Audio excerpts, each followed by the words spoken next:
Hello and welcome, सर्वांचं स्वागत आहे पराग सर मॅथ्स क्लासमध्ये. तर जीईच्या रेग्युलर सिरीजमध्ये आपण स्ट्रेट लाईन सुरू करत होतो. सुरू केलं ॲक्च्युली बऱ्याच पॉईंटपर्यंत सॉल्व केलं आहे आपण. Equation of line parallel to given line आणि equation of line perpendicular to given line तिथपर्यंत आपण पोहोचलो. तर आजचा टॉपिक आपल्याकडे कॉन्करन्सी ऑफ थ्री लाईन्स. शब्द एकदम सोपी आहे. कॉन्करन्सीचा अर्थ काय होते? एका ठिकाणी भेटणे, एका ठिकाणी भेटणे.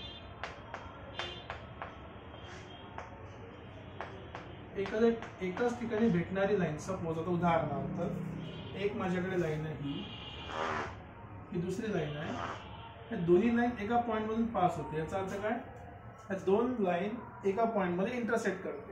तर जेव्हा आपण तिसऱ्या लाईनची गोष्ट करतो तर कॉन्करंट लाईनचा अर्थ काय होते? इथून आणखी एक तिसरी लाईन पण पास होणार. ही जी तिसरी लाईन आहे, सपोज ही L1 आहे माझी, ही L2 आहे, ही L3 आहे. ही तिन्ही लाईन एका स्पेसिफिक पॉइंट मधून पास होत आहे. Suppose this point is P आणि तो जो पास होणारा पॉइंट आहे X1 आणि Y1. सो पहिले बेसिक लॉजिक समजून घ्या. कॉन्करन्सी ऑफ थ्री लाईन्स काय? की एका ठिकाणी भेटणारे म्हणजे कॉन्करंट लाईन, किंवा एका ठिकाणाहून निघणारे सुटणारे. उदाहरणार्थ आपण म्हणतो कॉन्करंट रोड्स, कॉन्करंट रिव्हर्स. एका ठिकाणी उद्गम पावणारे रिव्हर्स किंवा एखाद्या पॉइंट मधून निघणारे. जर चौफुली आहे तिथून चार साईडला रोड निघतात. चौरस असतो ना आपला, चौक म्हणतो आपण त्याला. चार ठिकाणी रोड निघतात. तो जो पॉइंट आहे मधातला तो काय? कॉन्करंट पॉइंट आहे. सो कॉन्करन्सीचा अर्थ काय? The point from which all given three lines passes. Given three lines passes. एकदम सिंपल सा कन्सेप्ट आहे. आता याला आपण एक्सप्लोर करू. एक्सप्लोर करू म्हणजे काय? बघा, उदाहरणार्थ नंबर 1. सपोज माझ्याकडे L1 एक लाईन आहे, A1x B1y plus C1 equal to 0. दुसरी लाईन आहे माझ्याकडे L2, याचं नाव देऊ आपण, चलो A2x plus B2y plus C2 equal to 0. आणि एक तिसरी शेवटची लाईन आहे आपल्याकडे L3 A3x plus B3y plus C3 equal to 0. आता आपल्याला चेक करायचं गिवन तीन लाईन कॉन्करंट आहे की नाही. सगळ्यात पहिला प्रश्न काऊनच चेक करायचं. सिंपल लॉजिक आहे. पहिला प्रश्न का बरं चेक करायचं? कॉन्करंट आहे किंवा नाही, आपल्याला काय फरक पडणार आहे? बघा काय फरक पडते समजून घ्यायचे. कुठल्याही दोन लाईनी एकमेकाला नेहमी इंटरसेक्ट करणार. ह्या दोन लाईन समजा एकमेकाला इंटरसेक्ट करतायत, नेहमीच करणार. कुठल्याही दोन लाईन जर त्या पॅरलल नसतील तर नेहमी ते इंटरसेक्ट करणार ऍटलिस्ट वन पॉइंट मध्ये. जर ओव्हरलॅपिंग असेल तर इन्फायनाइट पॉइंटवर इंटरसेक्ट करतील. या केसमध्ये ह्या दोन नॉन को पॅरलल लाईन्स एका ठिकाणी इंटरसेक्ट करतात. जेव्हा तिसरी लाईन मी ड्रॉ करणार, पण ते कॉन्करंट नाही. कॉन्करंट नाही म्हणजे ते कुठेतरी वेगळ्या ठिकाणी इंटरसेक्ट करते. आता बघा, इंटरसेक्ट केल्यानंतर सपोज ही माझी L1 होती, ही L2 आणि ही L3. आता तिन्ही लाईन ज्या ड्रॉ केल्या त्या कॉन्करंट नाही. आणि कॉन्करंट नाही म्हणून काय इथे तयार झाला आहे? ट्रायंगल झाला. कॉन्करंट म्हणून काय तयार झाला आहे? ट्रायंगल तयार झाला आहे. ट्रायंगल तयार झाला तर ट्रायंगलचा एरिया पण असतो. आपण हे लॉजिक किती यूज करू शकतो एरिया काढायसाठी. तर बघा लॉजिकमध्ये काय होते, इथे का बरं आपण ड्रॉ केलंय? कारण की या दोन लाईन L1 L2 ला इंटरसेक्ट केल्यानंतर काय मिळालं? हा पॉइंट मिळाला. So this is nothing but solution of L1 आणि L2. या दोन लाईन आहेत ना, इथे L2 आणि L3 ला सॉल्व्ह केल्यावर हा पॉइंट मिळाला. सो बेसिकली हे L2 आणि L3 ला सॉल्व्ह करून पॉइंट मिळालाय. आणि हा पॉइंट आपल्याला मिळालाय L1 आणि L3 ला सॉल्व्ह करून. तर जर आपल्याला वेगवेगळे पॉइंट मिळाले इंटरसेक्शन पॉइंट्स, तर आपल्याला जे मिळालं आन्सर तो डायग्राम काय असणार आहे? ट्रायंगल असणार आहे. These are not concurrent lines. काय मिळणार? ट्रायंगल. पण आता आपल्याला शिकायचं की लाईन कॉन्करंट आहे. याचा अर्थ काय? की ह्याच्या दोन व्हाईट लाईन्स दिल्या L1 L2, या दोघांच्या इंटरसेक्शन मधून तिसरी लाईन पास होते. सो कॉन्करन्सीची पहिली कंडिशन, कंडिशन नंबर 1. क्या condition? the point P point P, हा पॉइंट पी काय L1 L2 चा इंटरसेक्शन आहे, दॅट इज इंटरसेक्शन म्हणा किंवा solution of L1 L2, intersection म्हणा किंवा सोल्युशन म्हणा किंवा intersection, one and the same thing, that is solution of L1 आणि L2 चा intersection point,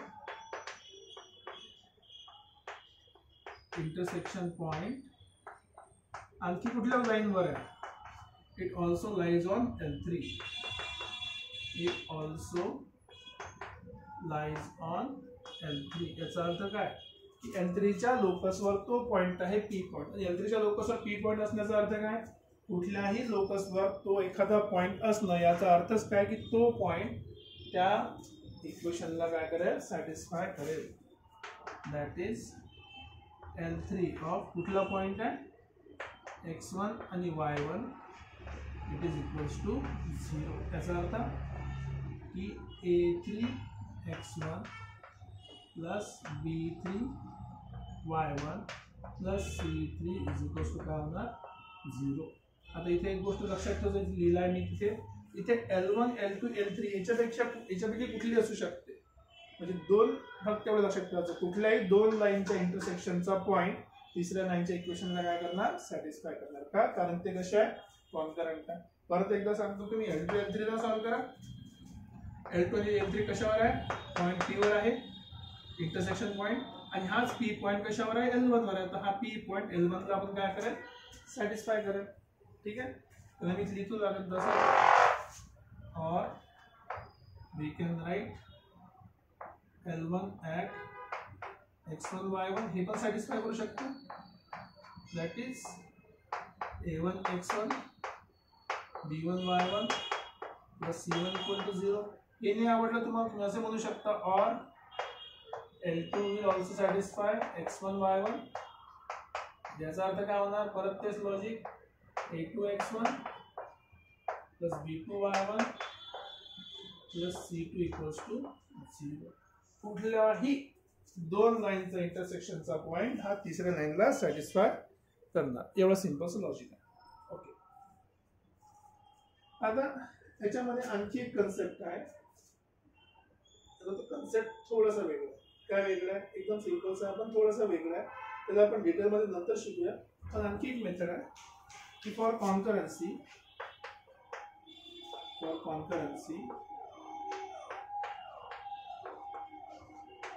of three lines तुम्ही असं पण लिहू शकता, L1 plus λ1 times L2 plus λ2 times L3 equals to 0. आता हे काय नवीन नाटक आहे, बऱ्याच ठिकाणी तुम्हाला असं पण दिसेल की λ1 λ2 λ2 असं पण राहू शकतो. ठीक आहे, λ1 λ2 λ3 इक्वल टू 0. आता ही इक्वेशन जर सॅटिस्फाय होत असेल तरी आपण त्याला काय म्हणू की दिस लाईन्स आर कॉन्करंट. आता हे नवीन काय आहे सगळं, हे सगळं शिकण्यासाठी थोडा तुम्हाला वेट करावं लागेल, because it comes from the equation of family of lines. It comes from the equation of family of lines, या इक्वेशन वरून येते. का बरं येते ते आपण फॅमिली ऑफ लाईन्स मध्ये आल्यावर बघूया. ठीक आहे, सेकंड पॉइंट, त्याला थोडं एक्सपांड करून लिहायचं असेल एक्सपांड करून लिहा.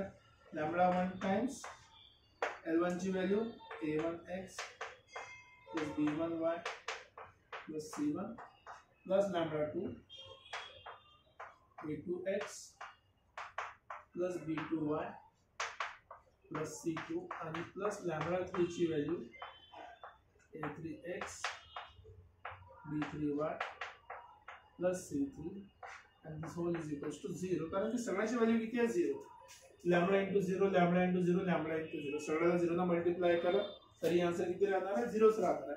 मग याचा फायदा काय, हे का बरं लिहिलं असेल, त्याच्यामागे एक ऑप्शन खूप सोपा आहे सांगायचं म्हटलं तर. एक सोपं गोष्ट अशी आहे की बऱ्याचदा काय होतं, आपल्याला अशी एक लाईन दिलेली असते, एक लाईन आहे अशी काहीतरी सेपरेट करून तर दिलेली नाही राहणार, पण एक लाईन दिलेली आहे कुठल्या तरी फॉर्ममध्ये, तुम्हाला विचारले की याचा इंटरसेक्शन पॉईंट करा. इंटरसेक्शन पॉइंट करण्यासाठी तुम्हाला काय करावं लागेल, पहिल्या लाईनला दुसऱ्या लाईनला सेपरेट करावं लागेल. त्यासाठी पहिल्या लाईन मधून काहीतरी कॉमन काढायचा प्लस दुसऱ्या लाईन मधून काहीतरी कॉमन काढायचा. तुम्हाला जे दोन लाईन दिसल्या त्या दोन लाईनच्या इक्वेशनला जर तुम्ही सॉल्व्ह केलं तर तुम्हाला काय मिळणार आहे, इंटरसेक्शन पॉईंट. आणि ऑब्व्हियसली तो इंटरसेक्शन पॉईंट कशावर लाय करणार आहे, तो इंटरसेक्शन पॉईंट लाय करणार आहे थर्ड, कशावर लाय करणार आहे, थर्ड याच्यावर. कशावर, थर्ड याच्यावर म्हणजे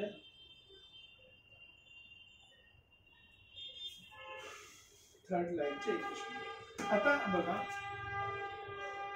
या मेथडने सॉल्व्ह करा की पॉईंट पी चं इंटरसेक्शन काढा, मग त्याला नेक्स्ट मध्ये पुट करा, मग त्याला सॉल्व्ह करा, किंवा लॅबलाचा फॉर्म यूज करा. दोन्ही केस मध्ये वेळ लागणार. सगळ्यात सिंपल मेथड काय, सिंपली एकदम simple method direct formula use करण्यासाठी सिंपली फॉर कॉन्करन्सी, कॉन्करन्स आहे की नाही काढतोय आपण, for concurrency, for concurrency determinant of A1 B1 C1 A2 B2 C2 A3 B3 C3 it should be equals to 0. आता हे नवीन कुठून आलं, राईट, हे नवीन कुठून आलं, याच्यामध्ये मी तुम्हाला लॉजिक तर नाही सांगणार की नवीन कुठून आलं, पण एक सिंपलची कंडिशन जर तुम्ही वेक्टर मध्ये किंवा 3D मध्ये शिकला, जर सपोज शिकला, कसं आहे, एक सिंगल व्हेरिएबल असेल एक्स आहे, तर एक्स पासून काय बनते, एक लाईन बनते. एक्स ऍक्सिस फक्त काय बनवणार, एक लाईन. जर दोन लाईन असतील आणि त्या इंटरसेक्ट करत असतील, पॅरलल नाही आहे, तर तुम्हाला काय मिळेल, एक प्लेन मिळेल. कुठल्याही दोन लाईन आहे कसे, आता ह्या समजा दोन लाईन आहे, पॅरलल आहे, त्याला मी एकावर एक ठेवू शकतो तर एकच लाईन बनते.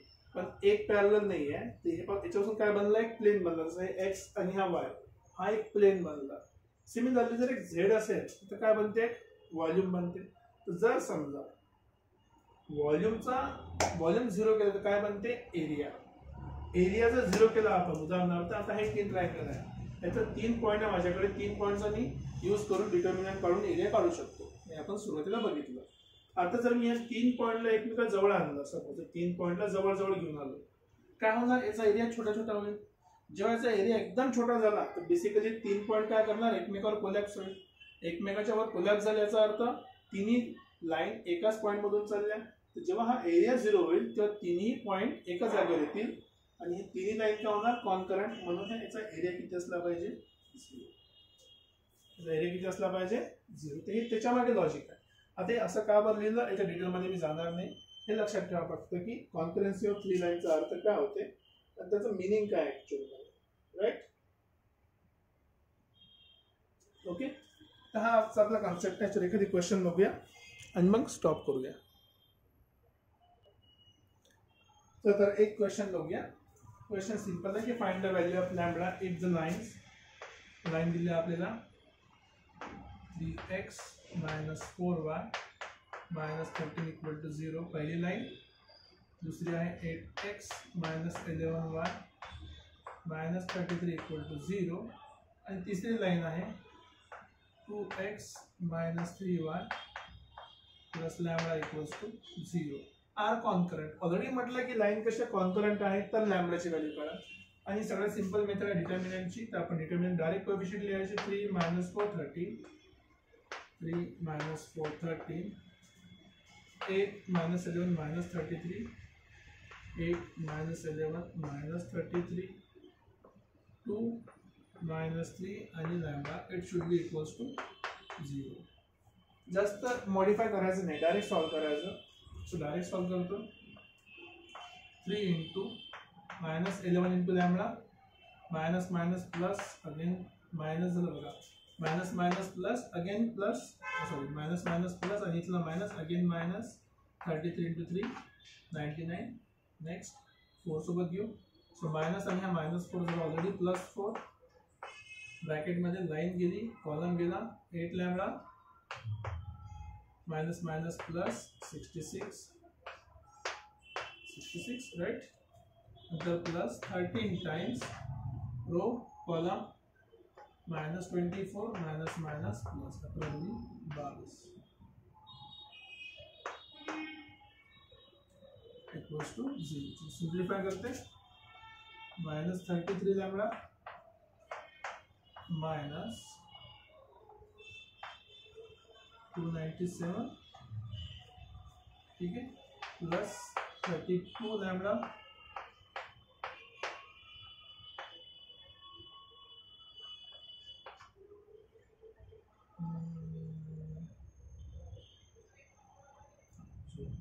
तो 64 शायद लेट्स से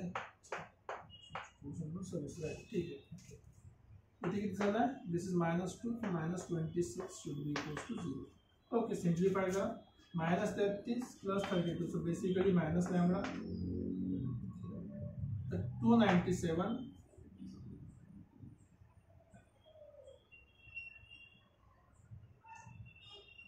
सिंप्लिफाई करते बराबर है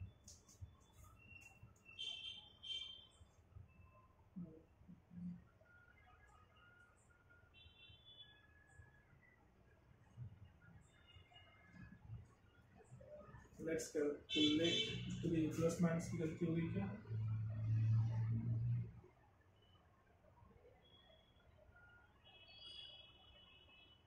three times centre in corrects 8 lambda minus minus plus 66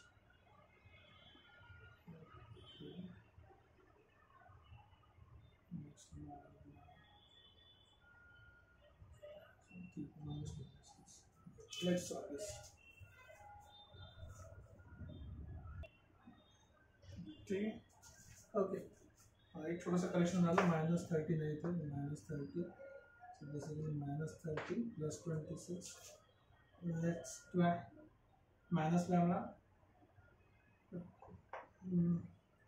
6 and 4 26 90 290 290 minus 297 nothing but -7 equals to 0 so which implies that lambda equals to -7 बड़ा सिंपल सा आंसर डायरेक्ट मिळाला ही पहिली मेथड आहे ठीक आहे थोडंसं कॅल्क्युलेशन मध्ये लेट होऊ शकतो पण जर सिम्प्लिफाय केलं तर इझी आन्सर आहे पण चल दुसरी मेथड यूज करून बघू दुसरी मेथड काय की दोन इक्वेशनला सॉल्व करायचं तिसऱ्यामध्ये सबस्टिट्यूट करायचं तर कोणते दोन इक्वेशन सॉल्व करूया ऑब्वियसली लॅम्डाची व्हॅल्यू काढायची तर पहिली दोन इक्वेशन सॉल्व करूया सो इक्वेशन 1 आणि 2 सॉल्व करताना x y ची व्हॅल्यू काढायची आहे so let's write down Cramer's rule 3 minus 4 minus 13 again 3 8 minus 11 minus 33 again 8 so पहली वैल्यू 130 दूसरी x साठी तीसरी y साठी so let's solve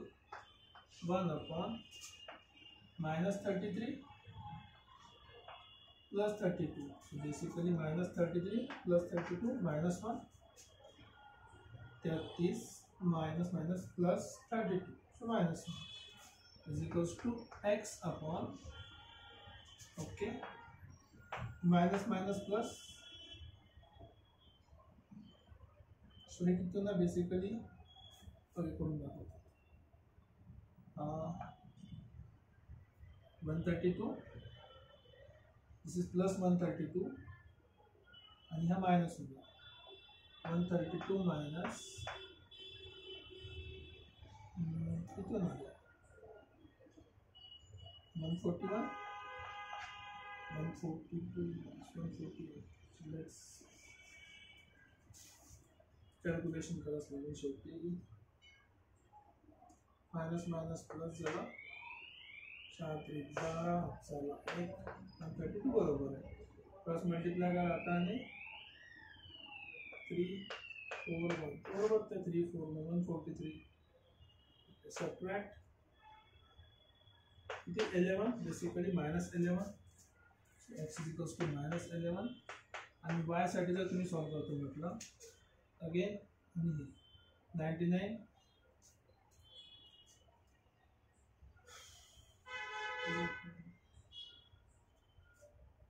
so let's start third minus cross multiply का down पॉझिटिव्ह अप निगेटिव्ह तो minus minus already plus 99 झालं असते okay इकडे मल्टिप्लाय करा 8 3 24 दोन बाकी राहिले 8 आणि 2 10 एकदम सिंपल आहे किती आंसर आहे -5 ओके becomes -5 सिंप्लिफाय करा so therefore x is equals to 11 y is equals to 5 आता x 11 आणि y 5 कुठला तो इंटरसेक्शन पॉइंट होता दोन लाईनचा या तिसऱ्या लाईनला सॅटिस्फाय करायला पाहिजे so let's say substituting in L3, so 2 times x किती आहे 11 minus 3 times 5 plus lambda equal to 0, this becomes 22 minus 15 plus lambda equal to 0, किती आहे 7 plus lambda equal to 0, which implies that lambda equals to minus 7. ठीक आहे, same condition. Okay, मी एवढं सगळं तुम्हाला लिहून सांगितलं, पण हे सगळं सांगण्यामध्ये एक इम्पॉर्टंट पॉईंट राहून गेलाय. याच्यामधला नाही आहे तो, फॅमिली ऑफ लाईन्स मध्ये मी सांगणार होतो, तरी इथे एकदा एक्सप्लेन करतो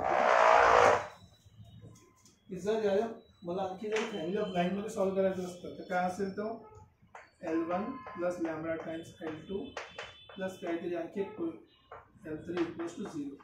या कुठल्याही केसमध्ये जेव्हा आपण या कोएफिशियंटनी मल्टिप्लाय करतो ना, ऑलरेडी L1 L2 L3 ची व्हॅल्यू किती आहे 0 आहे, तर 0 ने 0 ला मल्टिप्लाय करायचं नसते. So wear not all lambda comma mu equals to 0. 0 नाही पाहिजे, लॅम्बडा किंवा म्यू ची व्हॅल्यू 0 नाही पाहिजे, कारण ते जर का 0 झाली तर मग त्याच्यामध्ये काही सेन्सच नाही.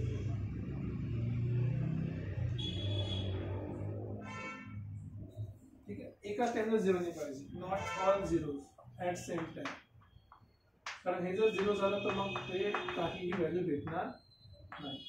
आता जर या फॉर्म मध्ये लिहून करतो म्हटलं बघा काय होऊ शकते. L1 आपलं इक्वेशन काय 3x minus 4y minus 13 plus lambda times 8x minus 11y minus 33 plus mu times 2x, which is already lambda है क्या थे, तो lambda 1 यूज करके 2x minus 3y plus lambda equals to 0. आता हे तीन इक्वेशनला सॉल्व करताना x चे कोएफिशिएंट एकाजवळ ठेवा, y चे कोएफिशिएंट एकाजवळ ठेवा, कॉन्स्टंट नंबर एका जागेवर ठेवा, सगळ्याची व्हॅल्यू किती असली पाहिजे 0 असली पाहिजे. आणि मग त्याला सिंपली सॉल्व करा. x चे कोएफिशिएंट इक्वल टू 0 ठेवणार तुम्हाला काहीतरी व्हॅल्यू मिळणार, y चे कोएफिशिएंट इक्वल टू 0 ठेवणार तुम्हाला आणखी काहीतरी व्हॅल्यू मिळणार, आणि आपोआप कोएफिशिएंटची व्हॅल्यू तुम्हाला मिळणारच आहे. अशा प्रकारे लॅम्बडा आणि म्यू ची व्हॅल्यू काढून तुम्हाला बाकीचे क्वेश्चन सॉल्व करावे लागेल, कारण की हे 0 होताना लॅम्बडा आणि म्यू असेल. तर थर्ड कंडिशन रेअरली यूज करणार आहे, पण जेव्हा फॅमिली ऑफ लाईन्स येईल त्यावेळेस आपण यूज करायचा. सध्या तरी आपल्यासाठी कॉन्करन्सीच्या आपण 2 कंडिशन बघितल्या जे आपल्यासाठी समाधानकारक आहे, सफिशियंट. राईट, तर तुम्हाला कन्सेप्ट समजला असेल असं मी आशा करतो. कॉन्करन्सी कशाला म्हणायचं, त्याचं लॉजिक काय त्याच्या मागे, बाकी यावरचे क्वेश्चन आणखी जसे जसे समोर येतील आपण त्याला सॉल्व करूच. ठीक आहे, यामध्ये काही डाऊट नसेल आशा करतो. भेटूया परत पुढच्या लेक्चरमध्ये नवीन टॉपिक सोबत. Till then take care, bye bye.